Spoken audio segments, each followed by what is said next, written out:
Tuition on Air. Compulsory English book, and this book is for science students, commerce students, management students.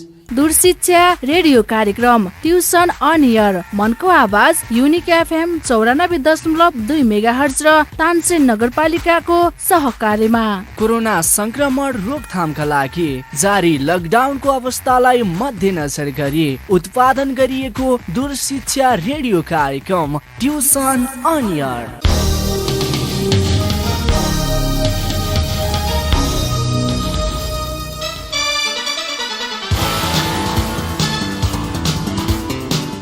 नमस्कार। तानसेन नगरपालिकाको सहयोगमा र unique FM 94.2 मेगाहर्जको उत्पादन तथा प्रसारणमा सुरु भएको दूर शिक्षा कार्यक्रम ट्युसन अन एयर कार्यक्रममा कक्षा 11 को कम्पलसरी इङ्ग्लिस विषय अध्यापन तथा सहजीकरणको लागि म कमल राज बस्याल उपस्थित भएको छु। हिजोको कक्षामा मैले कक्षा 11 को लिङ्क इङ्ग्लिसबाट एक्सरसाइज 16 सम्मका केही क्रियाकलापहरू र त्यसमा भएका विषयवस्तुहरूमाथि केही छलफल गरेको थिएँ र आज पनि भाइ बहिनीहरूलाई मैले लिङ्क इङ्ग्लिसको पेज नम्बर 32 अथवा त्यहाँ पेज नम्बर 32 को 17 एक्सरसाइज नम्बर 17 मा हेर्न अनुरोध गर्दछु र आजको कक्षा म सुरु गर्छु। यहाँ भनिएको छ each sentence below contains a blank. At the end of each sentence there are two words. Use your dictionary to decide which words should be written in the blank. So दुईटा वर्डहरु चाहिँ दिएको छ र ब्ल्याङ्क स्पेसमा तपाईहरुले एउटा भर्नुस् र यो सजिलो खालको पनि छ र अत्यन्त इम्पोर्टेन्ट क्वेशन हो। यो परीक्षामा सोधिएको छ धेरै पटक। यहाँ यी क्वेशनहरुलाई चाहिँ हामीले यसरी गर्छौं। जस्तो फर्स्टमा she was space enough to carry an umbrella during the monsoon period. Sensible र सेन्सिटिभ छ। यहाँ एनफ अगाडि हामीले सेन्सिबल र सेन्सिटिभ दुईटा वर्डहरु छन्। हामीले एडजेक्टिभको रूपमा चाहिँ सेन्सिबललाई चाहिँ प्रयोग गर्छौं। यहाँ she was sensible enough to carry an umbrella during the monsoon period भनेर प्रयोग गर्ने। Question number 2 please could you me your book borrow and lend। दुईटा बुक छ सरी बुकमा हामीले यहाँ प्रयोग गर्नुपर्ने भनेको दुईटा वर्डहरु borrow र lend। यसमध्ये हामीले चाहिँ please could you borrow भन्दैनौं could you lend me your book भनेर आफूलाई माग्दाखेरि कुनै किताब दिन सक्नुहुन्थ्यो कि भनेर अनुरोध गर्ने यो एउटा रिक्वेस्ट पनि हो। Please could you lend me your book भनेर लेन्ड प्रयोग गर्ने। त्यस्तै क्वेशन नम्बर 3 मा what did you space to her छ। यहाँ से र स्पीक अप्सन छ। So what did you say to her. यहाँ से को प्रयोग गर्ने स्पीक टु हर भन्न मिल्दैन। What did you say to her भनेर भन्ने। Question number 4 he was space in the earthquake last year. यहाँनेर he was killed in the earthquake last year. यसमा चाहिँ किल्ड को प्रयोग गर्ने। Number 5 could you me some tea please. यहाँ bring र टेक भन्ने छ। Could you bring me some tea please भन्ने। त्यस्तै question number 6 she said she was interesting र इन्ट्रेस्टेड छ। वाज पछि हामी इन्ट्रेस्टिङ गर्नु मिल्दैन, यसमा प्यासिभ गराउने। यो C said she was interested भनेर प्यासिभ बनाउने यो सेन्टेन्सलाई इन्ट्रेस्टेड गर्ने। Question number 7 the thief rubbed र स्टोल छ। यो स्टोल र रब्डमा थोरै फरक छ। रब्ड चाहिँ अलिकति भेग हुन्छ, त्यो हुँदाखेरि robbed the bank. Question number 8 I will for your near the entrance expect र वेट छ हामीले एक्सपेक्ट भनेको आशा गर्ने भन्ने हुन्छ वेट भनेको कुर्नु पर्खिनु यहाँ चाहिँ we use the word wait नम्बर 9 I am sorry but your handwriting is eligible and illegible यहाँ एलिजिबल र इलिजिबल छ यी मध्ये हामीले चाहिँ handwriting your I am sorry but your handwriting is हामीले इलिजिबल भनेर ILLEGIBL इलिजिबल भनेर गर्ने एलिजिबल भनेको अलि सक्षम हुन्छ एलिजिबल विक भनेर बुझिने question number 10 the man can not read or write he is illiterate and literate illiterate uneducated literate educated भन्ने बुझ्न पर्यो र त्यसमा the man can not read or write if he can not read and write he is illiterate so यसरी चाहिँ यो exercise चाहिँ हामी गर्छौँ तपाईहरुले पहिले पनि गरिसक्नु भएको कुरा छ यसलाई मैले सरसर्ती रिपिट मात्रै गरेको छु धेरै समय चाहिँ यसमा लगाइन मैले र अब तपाईहरुलाई अर्को प्वाइन्ट को बारेमा म डिस्कस गर्छु जस्तो हाम्रो डिस्कसन चाहिँ अब केमा हुन्छ भने page number 59 look at the page number 59 of link English structure with verbs in page number 59 in this topic look carefully at the following constructions with verbs the main concern here is the verb for example he had just started to study play at Manchester University or there is at Manchester University to study economics or play badminton. So the main verb here is had just started and there is to infinitive 2 plus verb 1 and verb 1 after 2 there are two verbs study and play infinitive and study is related to economics and at Manchester University and play is concerned to badminton. So हामीले यहाँनेर हेर्नु पर्ने कुरा कुन verb सँग कुन word अथवा object हुन सक्छ अथवा लोकेसन हुन सक्छ अथवा कम्प्लिमेन्ट हुन सक्छ त्यसलाई चाहिँ कुन सँग एडजस्ट हुन्छ मिल्छ एप्रोप्रिएट हुन्छ त्यसलाई चाहिँ हामीले लेख्नु पर्ने हुन्छ अब यसैमा आधार मानेर हामी एक्सरसाइजमा जान्छौं पेज नम्बर 60 पेज नम्बर 60 मा हेर्नुभयो भने put the words below into the correct order to make suitable sentences write the sentences in full in the space provided भनिएको छ अब यसलाई कसरी गर्ने त example has been given here example medicine wanted study he too first of all the student should find out the subject in this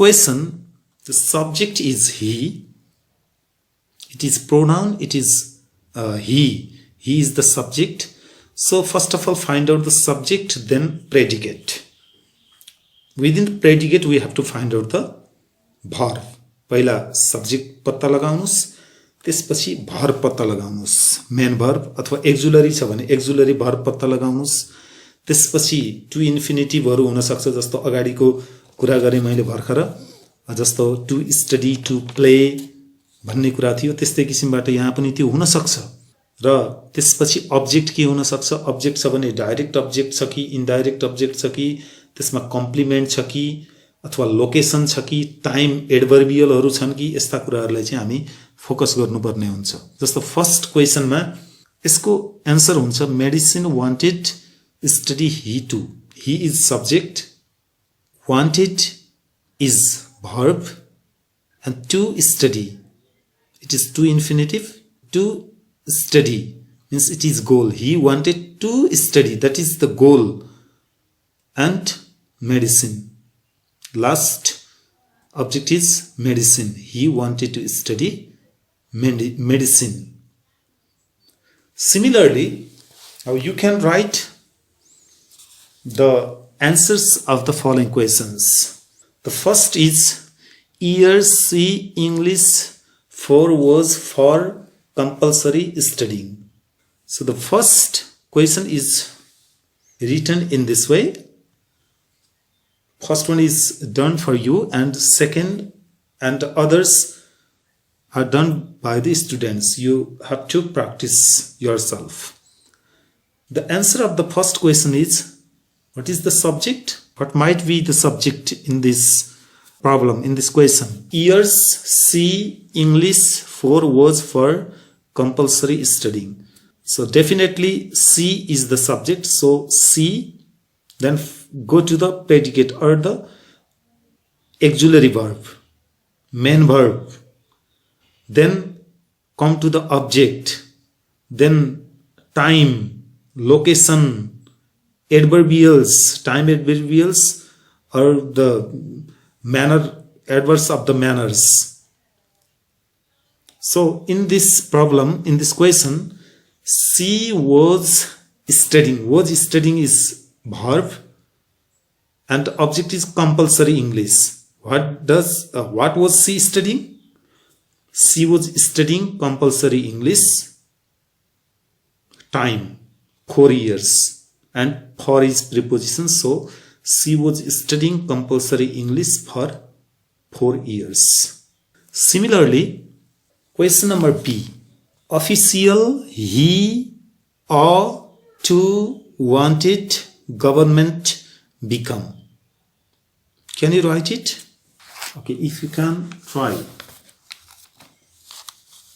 Okay, I think you have already done it, so it is not so difficult for the students. So the answer is, he wanted to become a government official. Next question, question number C. If you have written it, or if you want to write it, please listen and copy it. Question number C. A C hospital hoped in doctor become to A. The answer is C is the subject. C hoped to become a doctor in a hospital. So C hoped to become a doctor in a hospital. Number D. Of he, T, her, him, cop, asked, give, a, to. The answer is he asked him or her. Either him or her. He asked her to give him a cup of tea.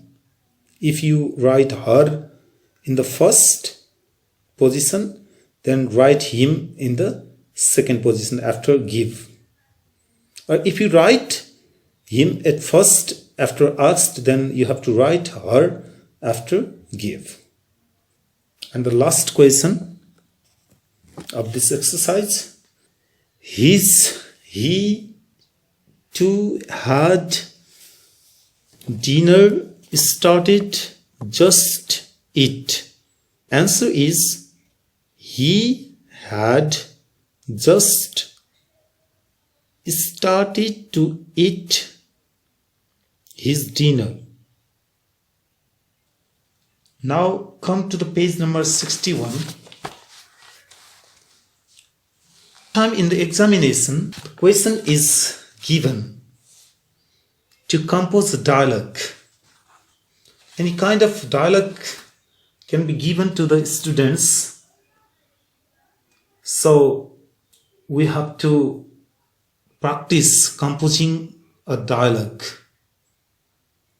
And it contains of 5 marks. So just we have to practice about composing dialogues. So I help a guide here to compose dialogue. So compose a dialogue between two Nepalese friends talking about a friend going abroad, or compose a dialogue between your friend and you about your future plan, or compose a dialogue between you and your parents about your future study, or some of the situation or the context can be given to the students. So अब यहाँनिर तपाईहरुलाई कुनै एक विषयवस्तुमा एउटा dialogue बनाउनुस् भनेर question सोध्न सकिन्छ। जस्तो यहाँ दिएको छ पेज नम्बर 61 मा हेर्नुभयो भने सिचुएसनलाई नै हामी कन्टेक्स्ट भन्छौं।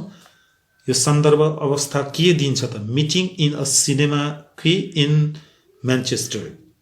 अब meeting in a cinema queue in Manchester छ। Two people, Peter and John, they are participating in dialogue. Peter says, "Hello, I'm Peter John." And John replies, "Hello, my name is John White." Peter, "Are you a student?" John says, "Yes." Then Peter says, "So am I. What are you studying?" John says, "Economics." And you? Peter says, "History." Similarly, we can compose a couple of dialogues. We can practice. So first of all, you can start from greeting. Hello, hi, namaste, good morning, good afternoon, in this way. Then you can have the main discussion on the topic or the context or the situation. What situation is given? For example, if you talk about your future plan, after your examination, what is your plan? Or what do you want to do? So you can talk about your future plan, or after this examination, I am going to, or I am planning to do this. So in that way, you can write the dialogue. So students, look at the situation 2, meeting in the Students' Union at Manchester University. Hello, my name is John. Greeting with the introduction. My name is John. I am John. And Susan says, "Hello, I am Susan." And John says, "Where are you from?" Susan says, "I'm from France," or "It's France." Then John says, "Really? Which part?" Susan says, "Paris." "Where do you come from?" John says, "My home is in Chester. It is about an hour's journey from here." Now practice the dialogue as given in the exercise. So compose a dialogue between yourself and John's pen friend Ursula. Submit similar to the above. So meeting in a town in Nepal, send Peter's name to yours and send John's names to Ursula. जस्तो यहाँ दिएको क्वेशनमा meeting in a town in Nepal, नेपालको कुनै ठाउँमा हामी भेट भएको छौं र त्यो अनुसार चाहिँ हामीले एउटा डायलग बनाउनु पर्ने हुन्छ। जस्तो कसरी बनाउने? Hello, I am Ramesh, or you can write full name. Hello, I am Ramesh Shrestha. Then Ramesh says, "Hello, I am Ramesh Shrestha." Then Ursula says, "Hello, my name is Ursula Smith." Then Ramesh says, "Are you a student?" Then Ursula says, "Yes." Then Ramesh says, "So am I. What are you studying?" Ursula says, "English language and music." And you? Ramesh says management, hotel management, education, or any stream can be written. Similarly, next practice is meeting in a bookshop in Nepal. Change John's name to yours. अब अघि जस्तैमा पनि तपाईले उर्सुलालाई त्यही नै लेख्नुस् र जोनको ठाउँमा तपाईले नाम फेरेर एउटा हाम्रो आफ्नो नाम लेख्न सक्नुहुन्छ जे छ एबीसीडी कुनै नाम लेख्नुस् आफ्नो जे छ त्यही नाम लेखेर यसलाई बुकशपमा भेट भएको छ र त्यहाँनेर तपाईले चाहिँ यो डायलग चाहिँ कम्पोज गर्नुपर्ने हुन्छ. Okay, let's try. How can we write it? You, तपाईले आफूले भन्नुस्. Hello, my name is Ramesh. Ursula says, hello, I'm Ursula. Then Ramesh says, where are you from? Ursula says, I am from Japan, or any country you can write. Ramesh, really, which part? Ursula says, Tokyo. Where do you come from? Then you, my home is in Butawal in Tansen. It is about an hour's bus journey from here, or any place, or it is half an hour's. It takes half an hour's from here. So in this way you can compose the dialogue. यसरी चाहिँ तपाईहरुले यो डायलगलाई practice गर्न सक्नुहुन्छ, गर्नु पनि पर्ने हुन्छ. अब यससँगै मैले अर्को महत्त्वपूर्ण टपिकमा जान अनुरोध गर्दछु र त्यो टपिक तपाईहरुले हेर्नुस् पेज नम्बर 126. पेज नम्बर 126 मा जानुभयो भने सरी त्यो भन्दा अगाडि थोरै त्यो भन्दा अगाडिको केही कुराहरु हेरौं. फर्स्टमा पेज नम्बर 87 हेर्नुस् त. यहाँ केही प्रिपोजिसनका कुराहरु पनि छन्. यो पनि कहिलेकाहीँ क्वेशन सोधिएको छ. त्यो हुँदा पेज नम्बर 87 हेरौं पहिला. लिंक इंग्लिशको पेज नम्बर 87 हेर्नुभयो. यहाँ पेज नम्बर 87 मा some sentences have been taken from the passage describing Britain and Switzerland without looking back at the passages. So if you can complete the following sentences by putting one preposition in each space. तपाईहरुले चाहिँ प्यासेजबाट चाहिँ यो लिएको कुरा छ र यसलाई चाहिँ हामीले अगाडिको प्यासेज पेज नम्बर 83, 84 र 85 मा दिएको प्यासेजमा त्यहीबाट चाहिँ लिएका कुराहरु छन् र यसमा प्रिपोजिसन के हुन्छ भनेर चाहिँ तपाईहरुले हेर्न सक्नुहुन्छ र एक पटक त्यो प्यासेज पढ्नुस् र प्यासेज पढिसकेपछि यो गर्नु होला. यो प्र्याक्टिसको लागि छ र एक्जाममा पनि सोध्न सकिन्छ. सोधिएको पनि कुराहरु छन्. यहाँ यो प्रिपोजिसन सोधिन्छ. यही प्रिपोजिसनलाई अरु कन्टेक्स्टमा लगेर पनि सोध्न सकिने हुँदा यो अलिकति इम्पोर्टेन्ट छ.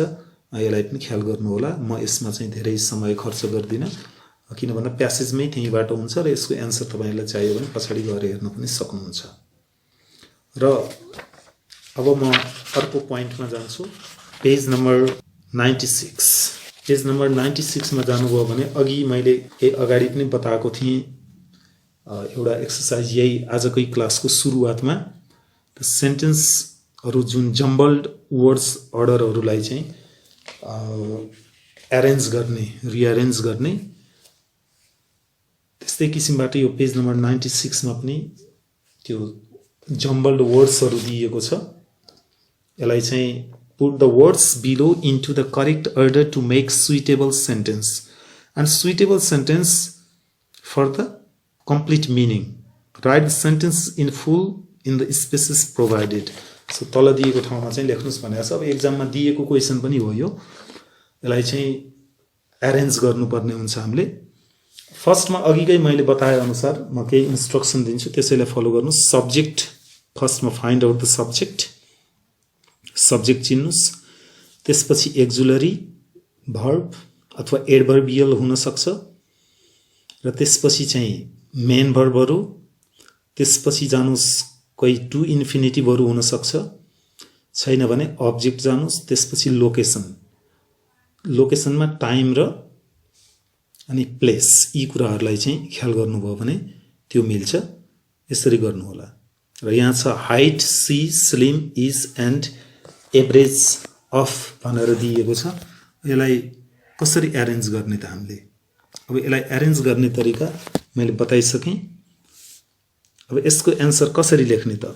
जस्तो फर्स्टमा height, she, slim, is and average of.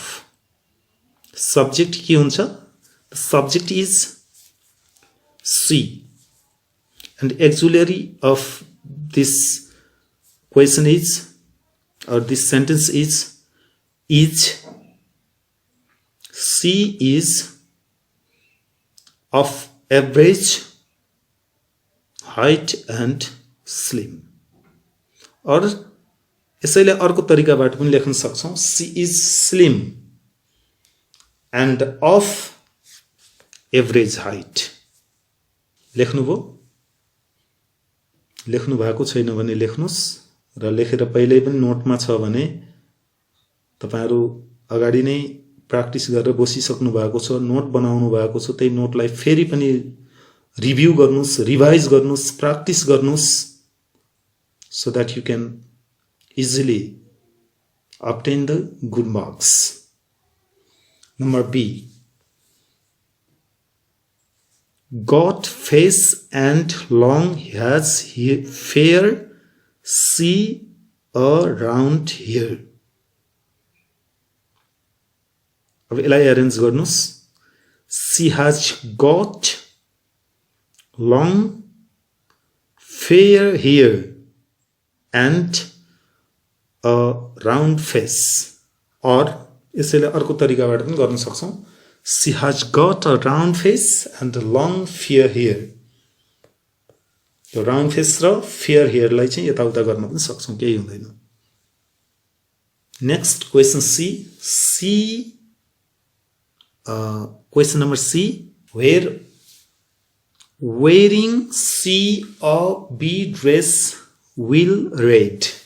यसलाई कसरी गर्ने? गर्न सक्नुहुन्छ? ट्राई गर्नुस् त. Subject is she, auxiliary will be and verb is wearing. She will be wearing a red dress. She will be wearing a red dress. Number D, is with brown, he tall, short, hair, very. So arrange the words. He is subject, so he is very tall with short brown hair.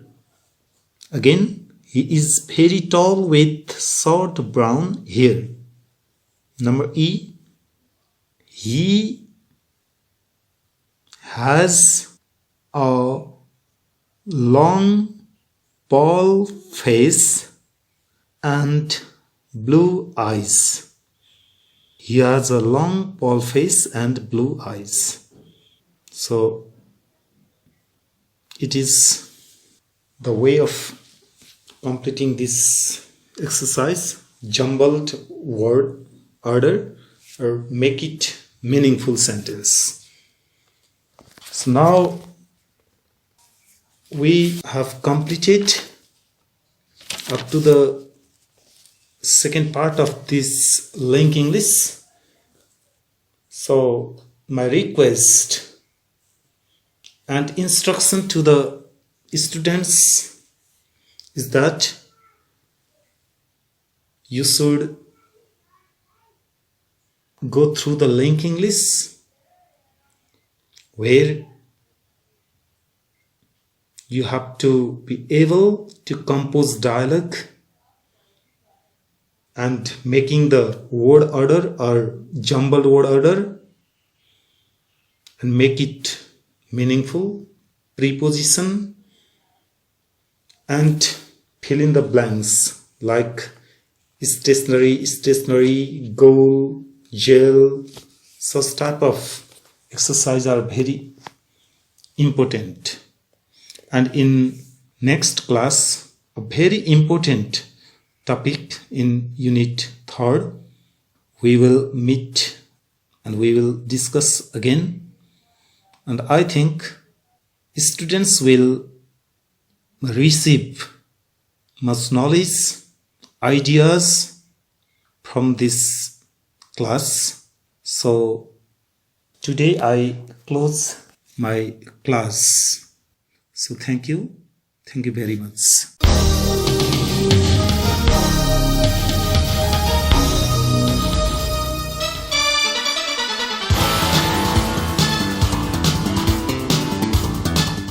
कक्षा 11 र 12 को परीक्षा तयारी गरिरहेका भाइ बहिनीहरू, तपाईलाई tuition on एयरको आजको अङ्क कस्तो लाग्यो?